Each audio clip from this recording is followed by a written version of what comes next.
Mula sa distrito ng Davao del Norte, isa sa mga pinakamatandang may tungkulin ay si kapatid na Sabina Iral.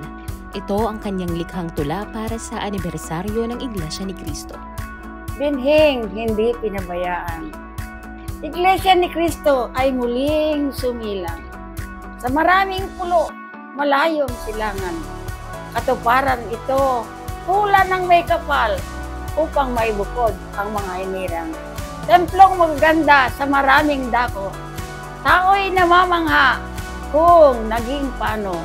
Iglesia ni Cristo ang masisiglang miyembro. Dito sinasamba Diyos na totoo. Pakamamahalin Iglesia ni Cristo bilang anak ng Diyos. Sa huling araw, tinawag tayo.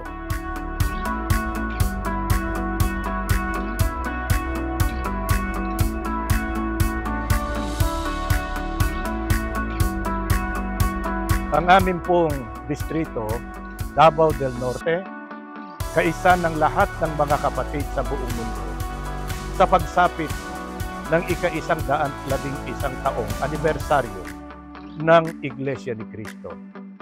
Kaya't kami po ay buong galak nakikiisa sa ating tagapamahalang pangkalahatan, ang kapatid na Eduardo V. Manalo, at sa ating pangalawang tagapamahalang pangkalahatan, ang kapatid na Angelo Eranio Manalo, na bumabati po kami ng Happy 111th Anniversary po!